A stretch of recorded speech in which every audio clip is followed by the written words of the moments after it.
Саламатсыздар ма? Сіздермен бірге заңгер Тоғжан. Ескертусіз оқ ату баяндамасын оқуды жалғастырамыз. Қорытынды жалпы тұжырымдар.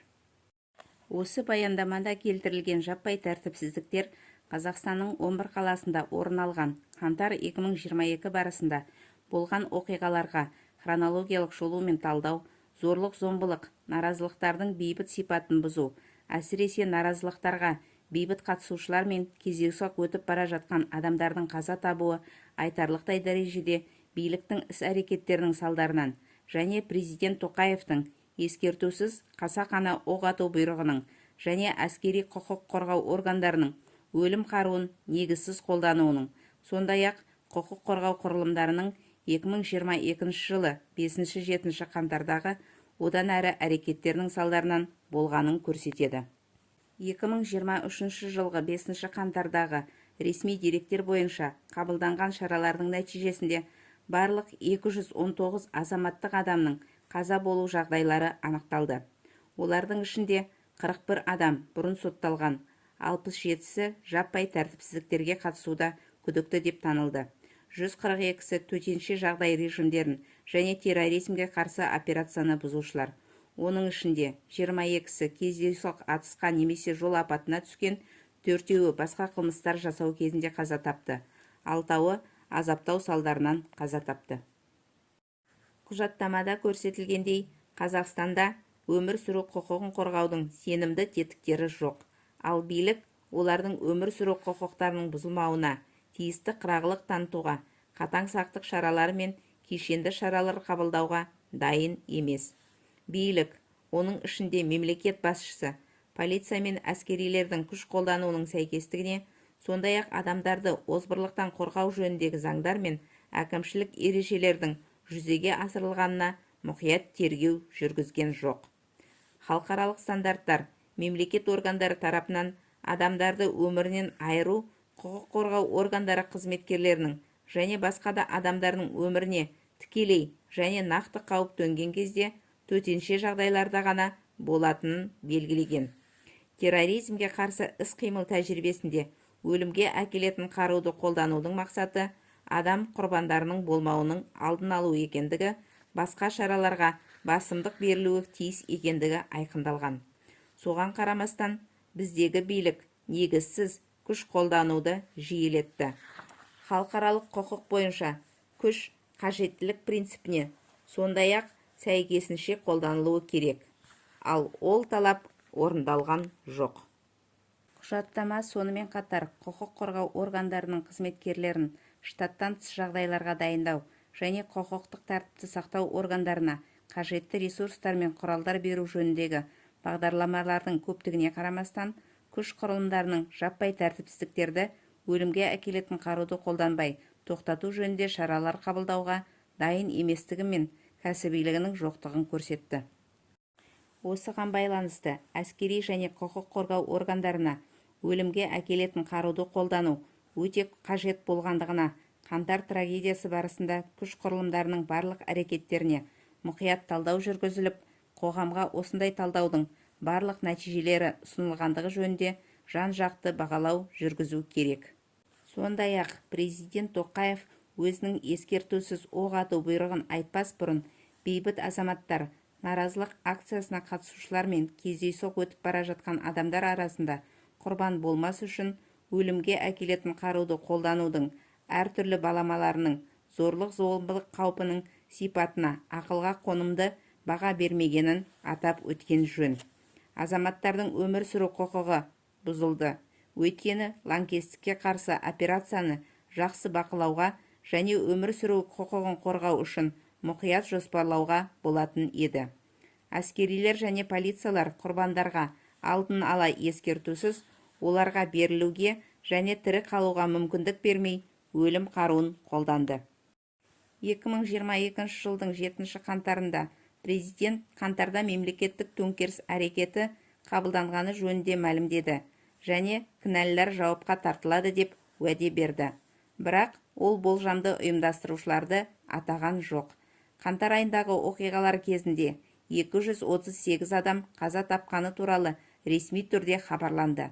билік бейбіт тұрғындар террористер мен бандиттердің қолынан қаза тапты деп мәлімдейді, бірақ нақты дәлелдер келтірмейді.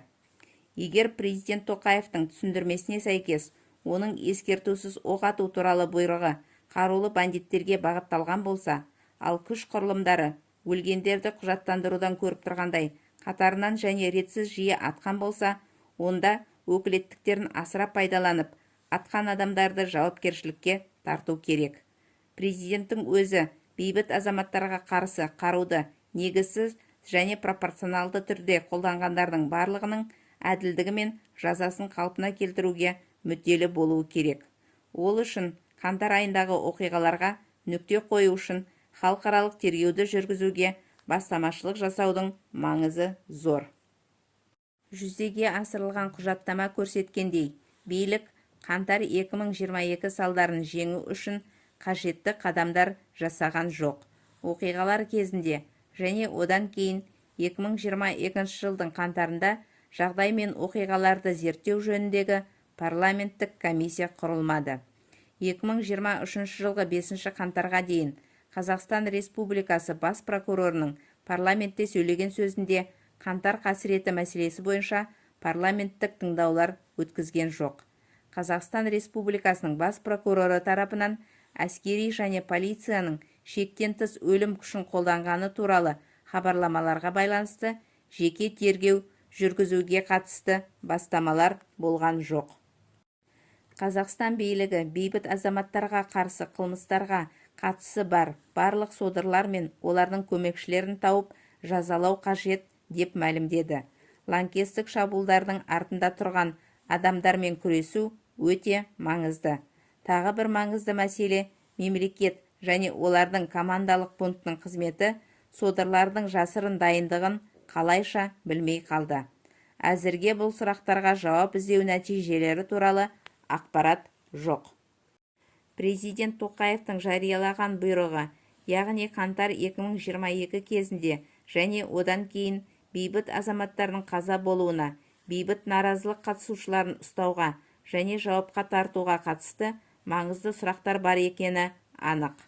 Сондай-ақ арнайы қызметтердің, күш құрылымдарының, ұлттық қауіпсіздік комитеті қызметкерлерінің, арыстан лаңкестікке қарсы тобының, әкімдер мен әкімдіктердің, сондай-ақ төтенше жағдайды енгізудің тазалығы мен негізділігі, ұжымдық қауіпсіздік туралы шарт ұйымы күштерін шақыру мен енгізудің қажеттілігі мен заңдылығы және болған оқиға үшін биліктің жауапкершілігіне қатысты да сұрақтар бар. Өлім қаруын қолдану бойынша ел билігі азаматтарды заңды және заңды түрде өмірден айыру үшін қандай да бір дәлелді негіздер берген жоқ. Төтенше жағдай режимі өлім қаруын негізсіз және лайықсыз қолдануға құқық бермейді. Атыс қаруын қолдану баламалы табанды шаралар мақсатқа жете алмаған жағдайда ғана заңды болады. Ресми танылған 219 азаматтық тұлғаның қаза болуы әрбір жағдайда құқық қорғау органдары белгілі бір адамның құқық қорғау органдары қызметкерлерінің немесе үшінші тұлғаларының өмірі мен денсаулығына тікелей қатер төндіргені даусыз анықталғанға дейін негізсіз өмірден айырылған деп танылуға тиіс. Төменде құжаттау барысында және нәтижелері бойынша туындаған және болған оқиғаның мән-жайларын анықтауға қатысты кейбір сұрақтар тұжырымдалған. Осы және қоғамның басқа сұрақтарына толық және жан-жақты жауаптар қажет. Ел басшылығы мен құқық қорғау органдарына сұрақтар. Бірінші, толық деректер мен қайтыс болғандардың тізімдері, аты жөні, туған жылы, қаласы, қайтыс болған күні, қайтыс болу себебі, қайтыс болу жағдайлары, дененің табылған орны қашан жарияланады. Екінші, құжаттау барысында митингке шыққан бейбіт азаматтардың жиналған жерлерінде 5-30 адамнан тұратын жауынгерлік дайындалған ұйымдасқан топтардың болуы анықталды. Олар жаппай тәртіпсіздіктер мен бейберекетсіздіктерді қоздырды, мүлікті қиратты, ғимараттарды басып алды, азаматтарды қорқытты және сонымен бірге ешқандай талап қоймады. Көбінесе олар бетперде мен капюшонда болды. Оларды қолдарында рациялары бар сауыт ұстаған спорт денелі жастар басқарды. Қазір сот процестері жүріп жатыр, бірақ әзірге сотталушылардың арасында олардың ешқайсысы жоқ. Бұл адамдар кім болды? Неліктен олардың қаңтар оқиғаларындағы рөлі анықталмады және қоғамға жеткізілмеді? Неліктен олар ұсталмайды және өз әрекеттері үшін жауап бермейді? Бұл топтар қандай да бір түрде Қазақстан Республикасының ұлттық қауіпсіздік комитетімен байланысты деген нұсқалар болғандықтан, олардың болуы заңды ма? Ол қалай реттеледі және қалай бақыланады? Үшінші, құжаттау барысында әскери және құқық қорғау органдары қызметкерлерінің формасында қарапайым киім киген, қолында қаруы бар, бейбіт азаматтарды нысанға алған, сәйкестендіру белгілері жоқ адамдардың болғаны анықталды. Бұл адамдар кім және олардың билікке қандай қатысы бар? Олардың қызметі қалай реттеледі? Егер олар ұлттық қауіпсіздік органдарының немесе полицияның қызметкерлері болса, билік пен лауазымдық өкілеттіктерден асып кеткен жағдайда олар қалай жауап береді?